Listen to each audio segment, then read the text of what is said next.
Alright, hello people from the internet, hello everyone, good morning, good afternoon, good evening.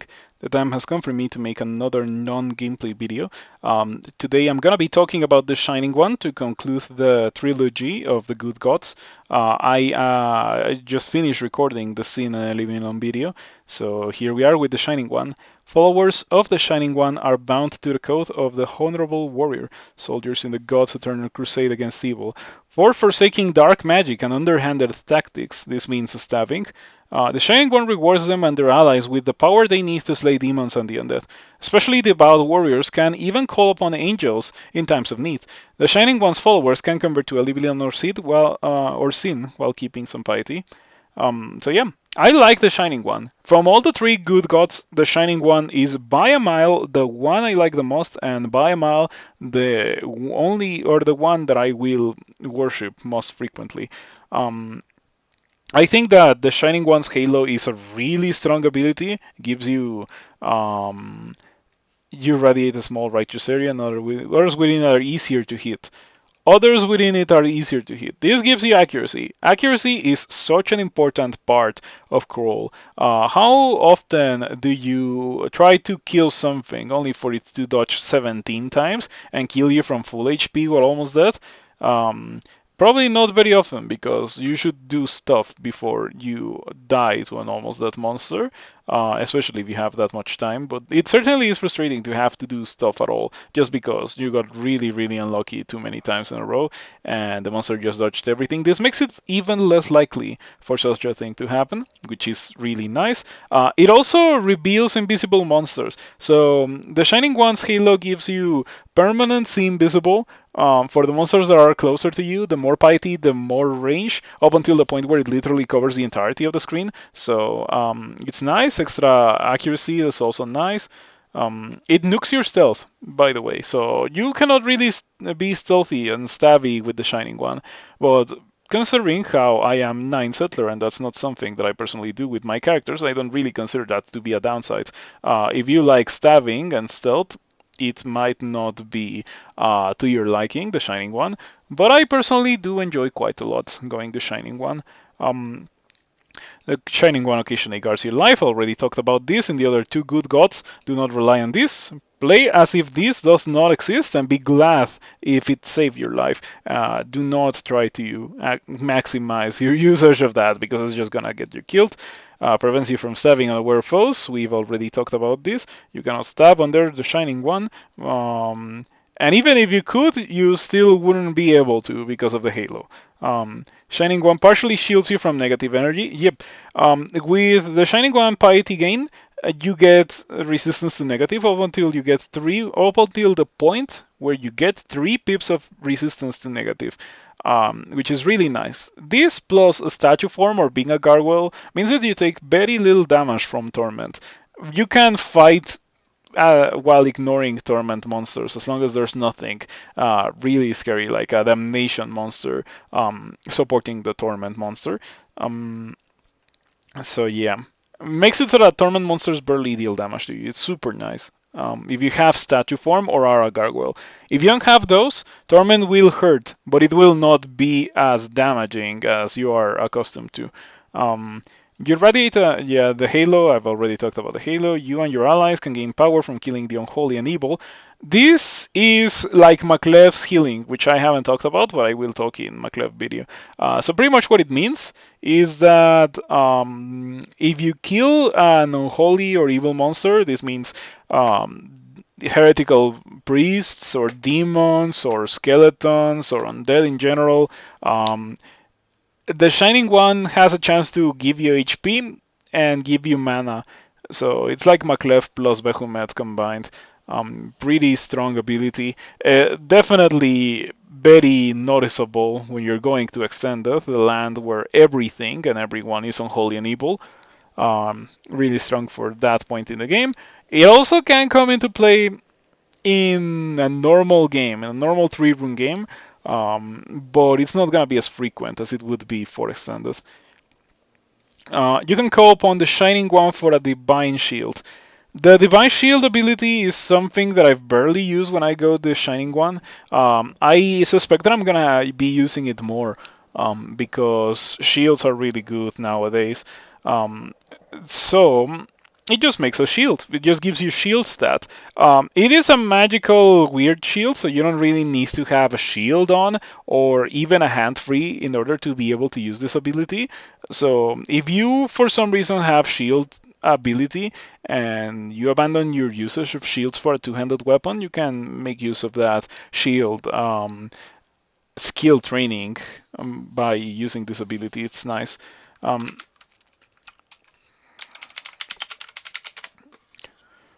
because it is held aloft by the Shining One's power, it does not interfere with your equipment, but it functions otherwise as a normal physical shield. The strength and duration of the shield are increased by invocations skill. Yeah, I would like to see the ability be more explicit in whether or not the shield scales with shield's skill as well as invocations. But I don't know. Anyway, it is a good thing to have. If you are worshipping the Shining One, there's definitely a fair amount of incentive to get very high amounts of invocations skill. I would recommend 27 if you're going into extended. If you're not going into extended, I would recommend 15 or so for angels. But for extended, definitely 27 invocations is the way to go. So you can use Cleansing Flame. You can channel blasts of Cleansing Flame. So, you know about Flame Wave. Flame Wave creates an explosion that surrounds you, and it gets bigger each turn. Cleansing Flame gives you a very large explosion centered on you. Doesn't deal damage to you, of course. Um, kind of the size of Flame Wave's maximum radius explosion. It is an explosion, so it doesn't check evasion. It deals crazy damage to things that are affected by Holy Wrath. Really, really good. It also deals good damage to other stuff, so you should not just ignore it because you're fighting things that are not particularly vulnerable to Cleansing Flame or to Holy Wrath. It might be a good way to deal a killing blow to an otherwise rather difficult to kill, extremely damaged monster, almost death. Um, Ignores evasion, good stuff. Um, Severely damaging undead and demons and dealing damage to all other hostile creatures. Yep. Severely damaging undead and demons. Good stuff. That's what I like to see. Really, really strong ability. I really like it. It's a straightforward. It's a strong, and it is reliable in the sense that it doesn't check evasion. Um, Not much else to say. I like it. The next ability is you can summon a Divine Warrior. Um, the Divine Warrior here means Angel or Deva. You can get an Angel or you can get a Deva. It's random. Of course, the Deva is way stronger than the Angel. In my opinion, it shouldn't be random. It should just be a Deva all the time. Maybe make it even a bit more expensive to compensate for how much powerful a Deva is compared to an Angel. Um, the reason why the Deva is way more powerful than the Angel is because the Deva always 100% of the time has a tower shield, and tower shields are incredibly broken in the hands of monsters. It can make it very difficult for enemy monsters to kill whatever monster or player has a tower shield, I suppose. So Deva is just way better. This does not have a limit of summons, so you can just summon 4 or so.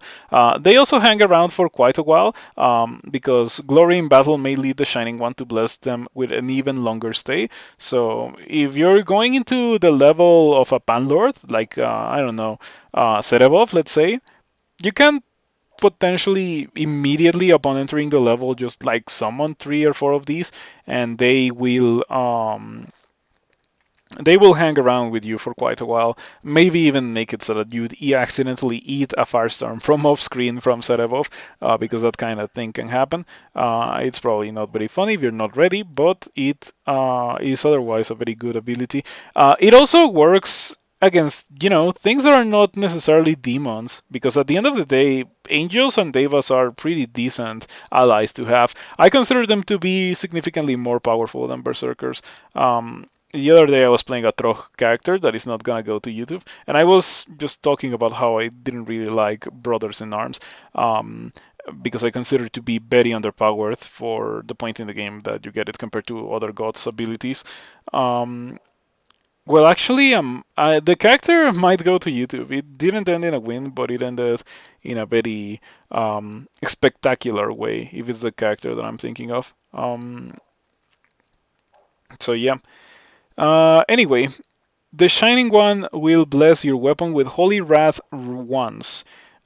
This brands it with Holy Wrath, obviously, but it also gives it 2 scrolls of Enchant Weapon. So if you have a +7 triple sword laying around, or a +7 arbalest, or triple crossbow, or longbow, you might want to use this on that and then take it to extended and have a grand old time just destroying enemies with that weapon. Very, very strong thing to have access to, I have to tell you that. This ability is crazy if you're going into extended. If you're not going into extended, it barely matters. I guess it is okay as a switch, or if you want to go do crypt. By the way, I heavily recommend doing crypt with Worshipper of the Shining One. It's a lot of piety. It's very, very easy and safe to do because you get heals from pretty much everything that you kill, and like you're at your most powerful when you're in crypt. Tomb, on the other hand, might be a bit too risky. I personally would consider to be playing with fire if I try to do Tomb as the Shining One Worshipper as my third room, for example, but you can certainly try if you are feeling especially bold that day. Um, so yeah, that's all the abilities that the Shining One has. I forgot to read this, but I guess we can read it. Followers of the Shining One are surrounded by a halo that reveals their enemies to them. Yeah. Invisibility be gone, and also extra accuracy. Followers will gain power by killing evil beings, and with growing piety, their life force will be protected. Resistance to negative, and the healing and gaining of mana that you get from the Shining One. Shining One will keep summoned and charmed allies on their side longer. Synergy with summoners. So yeah, this not only applies to the angels that you summon with the Shining One, this applies to all summons. Should the allies prove worthy of the crusade. So when the allies get kills, the allies be can hang around for longer. It's nice. They also can get healed and stuff. Divine or like healing balms, I think it's called when the Shining One does it for an ally. Like can remove the poison, can give them heals. It's okay. Followers will gain use of a divine shield to protect them in battle. Yeah, just like a normal shield, except that it is not a normal shield because it doesn't take up an inventory slot. Really nice. Later, they can channel blasts of cleansing flame that are particularly damaging to unholy beings, and can call upon powerful divine beings as temporary allies, angels and devas, and cleansing flame. Very strong abilities. I've already talked about them. Highly pious followers may request the Shining One's blessing upon a weapon. Yep, blessing upon a weapon, very self-explanatory. And I've once again already talked about it. The Shining One may occasionally directly intervene to save a follower's life. Do not believe in this. Do not trust this because it's not going to happen when you want it to happen. I know that I've said it, but I would like to stress it again. The Shining One likes it when you kill the undead, you kill demons, you kill evil beings, and you encounter other hostile creatures. This is kinda like exploration piety, but in a weird way. The Shining One likes it when you encounter other hostile creatures because otherwise it would be weird or difficult for you to go the Shining One before extended. The Shining One piety gain might be a bit slow, but there's a fair amount of undead demons and evil beings in the early parts of the dungeon. Orc priests, demons in general. There's like imps and definitely undead. You probably remember skeletal warriors and whites and necrophages and phantoms and braids. There's quite a few undead in the dungeon, so you can be sure that you can get good amounts of piety for the Shining One in the early game. There's no issues there, and the conducts that the Shining One forces you to undertake are actually reasonable, unlike the ones that Sin forces you to undertake. Sure, no demon weapons, no draining, no necromancy. Um, No evil summons, but the Shining One gives you a good amount of stuff to compensate for that. Gives you a lot of firepower, gives you healing, gives you the Halo. The Halo is great for summons because summons sometimes cannot see invisible, and if they cannot see invisible, they cannot attack the invisible monsters. But you give them see invisible with the Halo, so the Shining One is a pretty nice summoner god.